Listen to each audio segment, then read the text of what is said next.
The Michael Hatfield RE/MAX team presents Real Estate and More. Bay Area real estate is different than in all of America. And why? What's up with home buyers? What's on sellers' minds? How is the market? And much, much more. Now, here's your host, Michael Hatfield.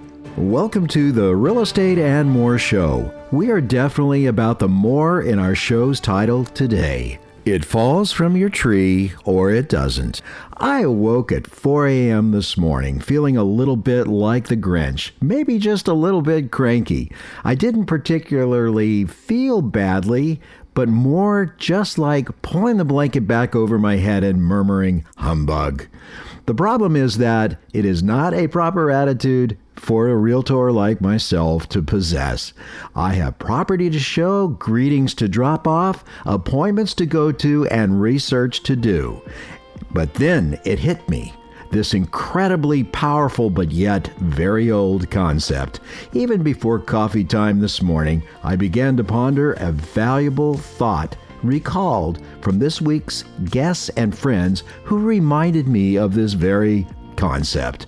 It was then I knew that even before my feet hit the floor this morning, I would be practicing saying the words, "This is the most wonderful day that has been given to me. I will be thankful for it and do whatever good things I can do for others this day." After all, until a person learns to be grateful for what they have, they cannot receive the wonderful things they would like in life. Let's take on this topic this morning and take a moment to carefully listen to some very smart people who have good to say on this very topic. This is our holiday Christmas show. You are welcome here, and thank you for listening. I said just the other day to well-known radio personality Pat Vitucci, with all of the heartache in the world today, what can one do to keep a smile on his face? And ask him for his thoughts. What does the word gratitude mean to Pat? Well, I'll tell you what, we are blessed in so many ways. First of all, just being in this country, when you look around the world and you just see all the anger and hate that and just mean things going on. And we look down the street and we see a peaceful, quiet, tree-lined street. I mean, how much more grateful can we be? We've lived life for a couple years now, Michael, and we know good times and we know bad times, and our bad times are not nearly as bad as some of the things we've seen that some folks are unfortunately in the middle of. And so we've got so much gratitude towards just living in this area of the planet. And I think God's blessed both of us, and I'm sure a lot of your listeners, Michael, feel the same way. Oh, I have to agree with you. Now, you're a very positive kind of guy, and even when things are kind of not so great, you always take the positive side of things. And I think that's been a very good reason to have the success that you do. I think it's one of the driving forces. What can you describe as a life-changing event, or was it one of those things where you're in the tank and just kind of learning it over time? What actually has caused you to feel happy in your heart? Well, I think when you wake up in the morning, Michael, and your feet hit the floor, you make a decision that moment if you're going to be optimistic or pessimistic. And I guess one of the life-changing events for me, sadly, I lost two sisters to cancer at a very young age. One was 44 years old and one was 51 years old. They were happily married, each had one child. And my mom, who just died a couple years ago, really taught me a lesson, and it was such an epiphany for me. And she said, this is God's wish. And here she is losing two of her daughters. I'm the only surviving child. She was much younger back in those days. She died at 94. So imagine burying two of your children and saying, Pat, this is God's wish. And she was frankly very positive about that. I was here I am, a basket case. My life was crumbling in front of me with losing two of my best friends. You know, mothers are incredibly strong people. And at that moment in time, and there was nothing more moving to me than my mother's attitude towards losing two of her precious children. And so, to me, that was my epiphany, my turning point, if you will, my life-changing event that really tested my faith in God and my faith in living. And it was a pretty moving experience, Mike. I can imagine. I think there's not much more that can happen to anybody than to have to go through lose the loss of two sisters like that, two best friends. And you know, I think people of older vintage have a lot, you know, maybe they have a really great attitude that it is God's wish. It's that we don't control every little thing. We don't control when the engine in our car blows up. We don't really control everything. What do you do with that extra worry that you can do nothing about? What do you do with that? Well, you have to give it to somebody somewhere, somehow. And for me, I know where I go with it.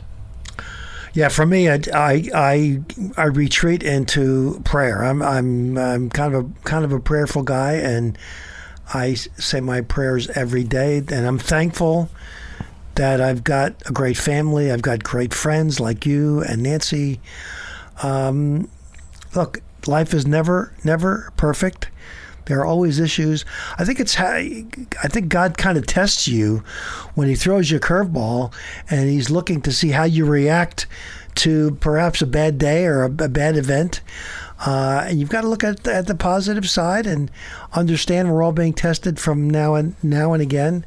And staying positive during very difficult times, and whether economy's bad or there are health issues in your family, or a friendship goes sour, or somebody doesn't treat you well, doesn't treat you with respect. I think it's how you react to all those negative things. And guess what? You're going to have them. Everybody has them. Life is not, full of roses and chocolate candy every day. And it's how you react to those bad days, those bad times, those bad events that kind of defines how you handle yourself in everyday issues. The country artist Toby Keith was riding around in a golf cart with Clint Eastwood. And this has been years ago, but it's a good story. And he said to Clint Eastwood, he says, "Clint, how do you stay so vital and healthy at, more of advanced age than most people? How do you keep doing it?" He was actually making a movie at the time. And apparently Mr. Eastwood said, "I refuse to let the old man in. I don't let the old man in." And so fast forward to a few years back, Toby Keith gets ill, very seriously ill, terminally ill. And he sits down and he writes a song called "Don't Let the Old Man In."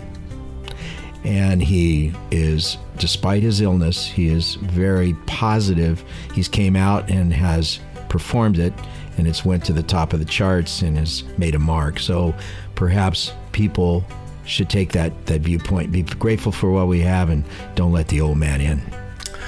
Yeah, it's pretty interesting story. And here he is, 95 plus, and recently producing movies. And we get a lot of nasty stuff in this world, and you've got to put your shield on and grease your back and let it all slide off, because no one is insulated from some bad stuff. We're all going to go through it. We'll have our time in the barrel, and how you come out of it, I think, is a real testament to God's blessing. Is there some person in your life other than God whom you would credit your positive, grateful, and thankful attitude to? I'll tell you what, my wife has taught me to be even grateful and appreciative and we all get hung up and lost in the shiny objects that we get distracted with. But she has a way of centering me back, and I'm grateful for her vision and for her testament to just staying positive and not being critical. She's got a great attitude, and she's taught me patience. Pat shares that he lost both of his sisters at young ages, and he recalls those heart-wrenching times as being pivotal. For our next guest, I am convinced there are walking, talking miracles on this earth. Today, you are to meet one such member of this elite club of miracles. I asked Michael to share his story with us and asked to hear how this one event has changed his entire reality. Hi, Michael. What does the word gratitude mean to you, and are you a thankful person by nature? Gratitude for me is being conscious of blessings, gifts, or desirable things and events in our life that weren't necessarily earned. Are you able to describe a life-changing event or some other person's act of kindness towards you that has warmed your heart or made you feel grateful, perhaps even changed your outlook on life? The brightest point in my life recently was a couple years ago. I wrecked a motorcycle at an extreme speed and injured myself pretty well. Shattered my pelvis, broke ribs, displaced my wrist pretty considerably, so now I've got a bunch of metal and screws putting me back together. But there are dozens of reasons why I shouldn't ever have walked again, and much less reclaimed everything and more that I had physiologically prior to the accident. And Go ahead. I'm grateful for that. Every time I go for a run or engage in martial arts or do something and remember where I had been and what it was like to sit in a wheelchair or go through that process, I'm grateful that it's come back together. So there definitely is a higher power, and I think in some people's cases that they connect with that higher power and they generate their own lifestyle of energy from it. Would you say that that's something that is possible with you? The higher power was absolutely critical for the entire process. The moment that I became conscious of being alive again, laying in the road and in the ambulance and then into the hospital, I was conscious of a higher power within in me, and that despite everything that the medical professionals were telling me, I was going to be okay. And it was a surreal experience, and again, it's something that I'm extremely grateful for, because it solidified a faith that I already had in a way that you can't. It's just something you can't get in any rational way. I was left out between the exit to 2 of the Caldecott tunnels with cars whizzing by me at high speeds in the dark, and I wasn't hit again by someone else after sustaining the actual accident. And it would seem to me that you're an actual example of what a miracle can be. Is that right? Oh, certainly, yeah. Again, there are dozens of reasons why I should no longer be in this world, much less fully functional. What do you do to perpetuate that with other people? Because what you discuss is something that is very useful for the lives of other people and very helpful for the lives of other people. What do you personally do to say, hey, I'm grateful? How do you do that? First of all, you have to be interacting with a person that is open to hearing whatever your perspective may be. Many people prefer to revel in their dysfunction or their wounds or that kind of thing, and those folks, you allow them to live their life as they please. But the people that are receptive, you can tell them your story, and they can realize that whatever thing, in this case physiologically, that they may be struggling with, they can find a way to solve it. They can find a way to heal it, and it doesn't necessarily have to come from a rational a reasonable direction. It doesn't have to be a doctor. It could just plain be placebo or their belief in God that can heal them. What you tell your mind to think is definitely going to affect your outlook. It's going to affect your entire reality. And when you're aligned with God, it's beyond powerful. It's limitless. So you're crediting God for your survival, and you're crediting God for your gratitude? It wasn't me that plucked me out of the other world and put me back in this one. I mean, yes, absolutely. Thank you, Michael.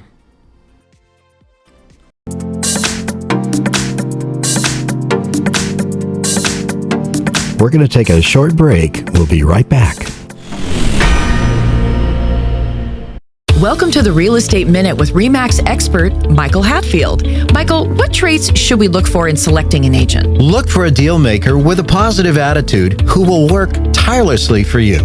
An agent who is adept in multiple offer situations, drafting contracts, marketing and advertising a client's home, is familiar with multiple cultures, experienced in mortgage financing, inspections, and escrow, is a huge asset to his client. What can you do as a plus for clients? Your agent is your eyes and your ears, one who works behind the scenes on your behalf.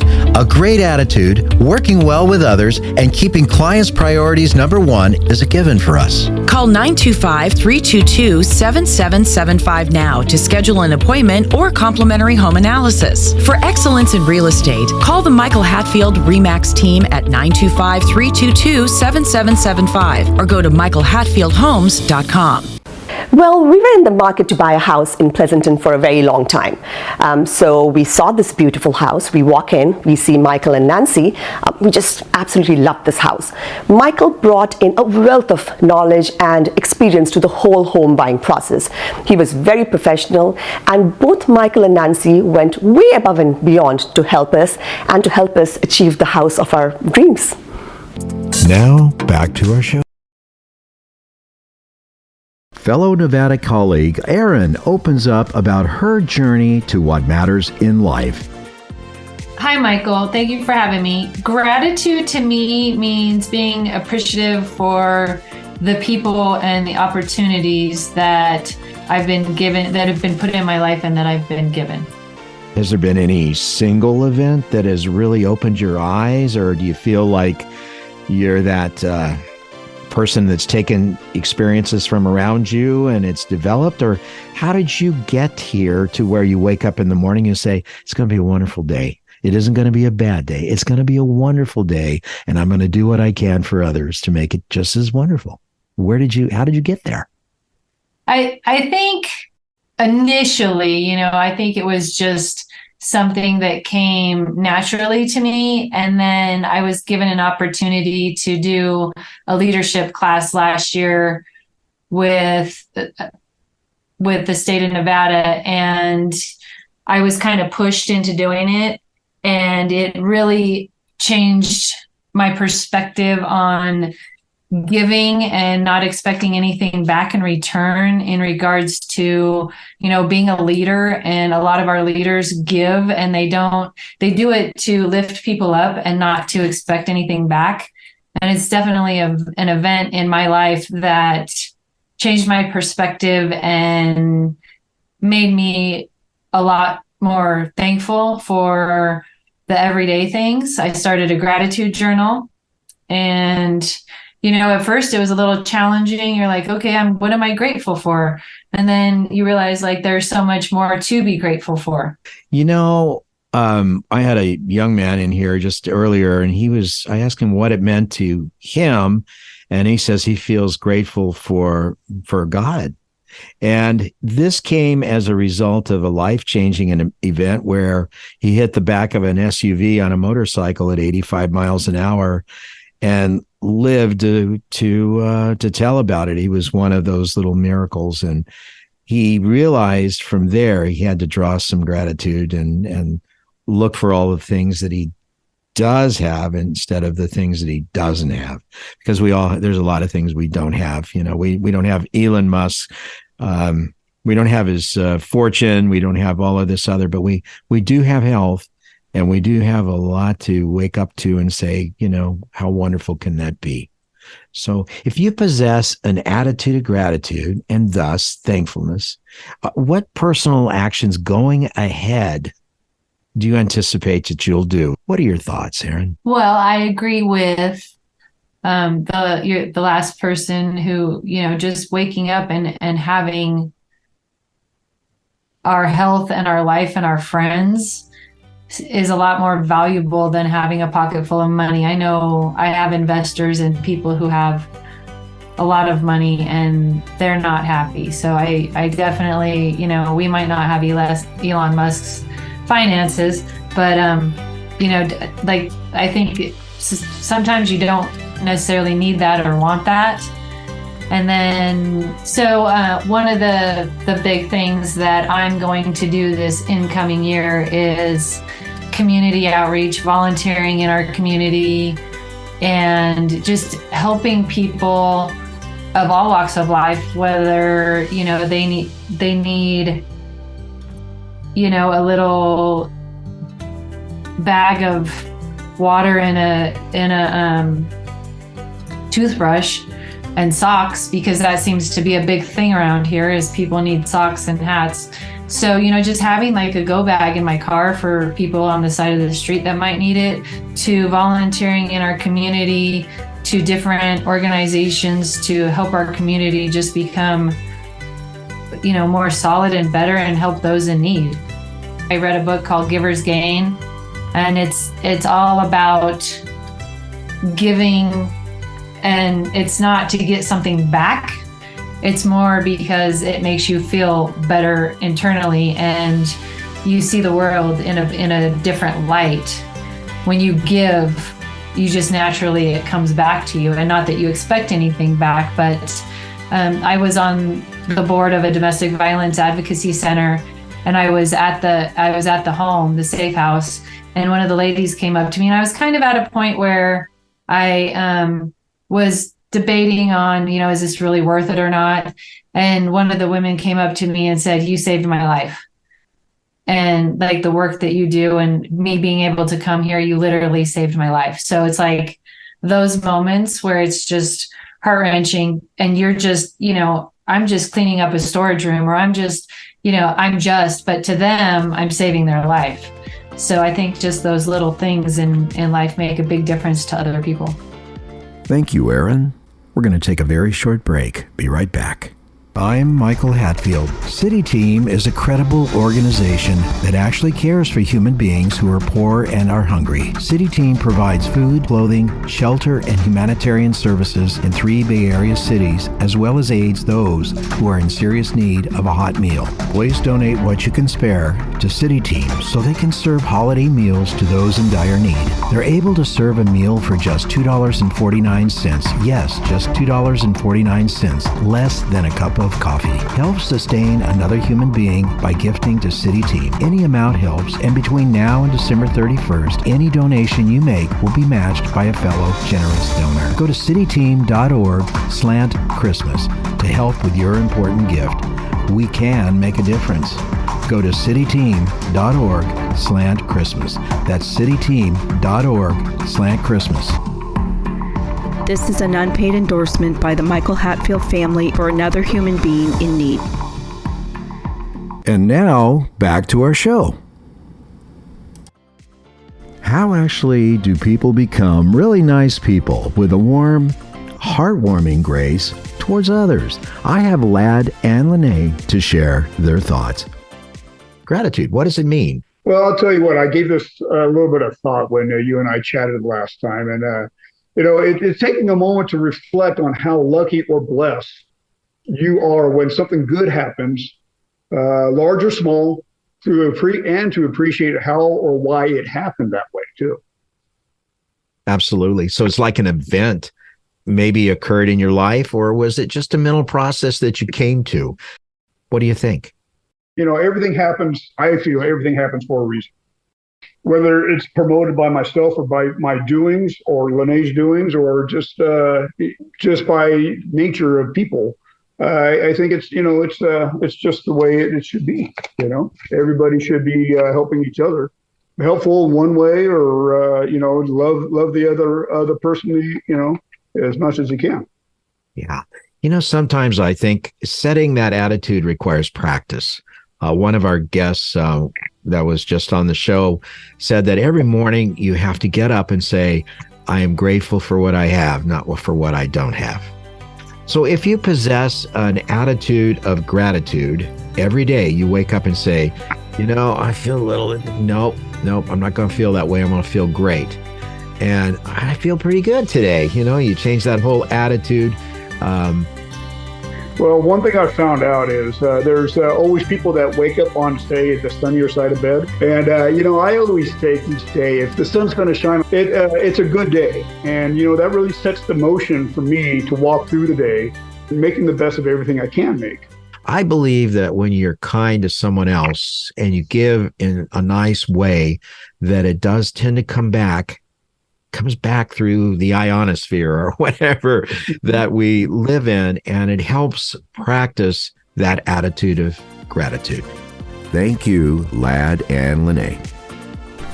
To add a little bit more to our topic of gratitude and what it means to you, we have a very special lady in studio. Her name is Amy.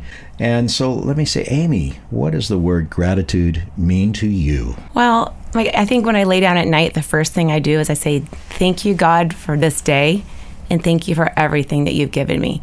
And sometimes that day has been awful. And then I say, and today was a doozy. But thank you for helping me work through it. Thank you for the fact that after all is said and done, I lay my head down in this bed, with these people in my home, surrounded by so much love, surrounded by, grace and mercy, and honestly, so many blessings as I look back at my life. And so I think that truly is, when I think of gratefulness, it's just that simple task of sitting still long enough to let all the noise go and to really focus on truly what matters the most.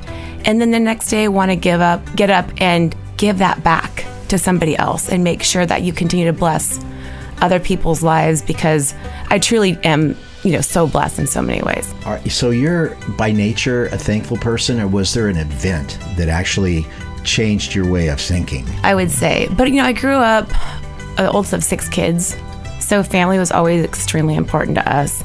And that's just kind of how we lived. We didn't live a very extravagant life. We didn't have a lot, but we didn't really long for anything either. So there was a balance to all that. And I think that's just my mom's way. That's my family's way of, no matter what we had or didn't have, we just woke up knowing, or we just lived our lives knowing that we needed to be thankful for what we had. Because yes, others had more, but so many people didn't have what we have.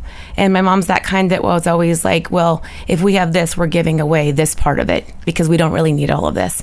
And so I think just growing up focus, and obviously I can't deny that a lot of that was faith-based. When you grow up in the church, when you grow up, with a Christianity philosophy and background, and you truly watch that be lived out, that you adopt that. For the most part, or I adopted that, I should say. And so there wasn't necessarily like one life-changing event that led to that. I mean, certainly there's been events where I can describe to you where people have been just so kind and so generous to me personally that would get me to a point where I thought, wow, this has really been life-changing. I think my grandmother, who was probably the simplest person I watched live, when I was 24, I told her, Grandma, I want to buy a house.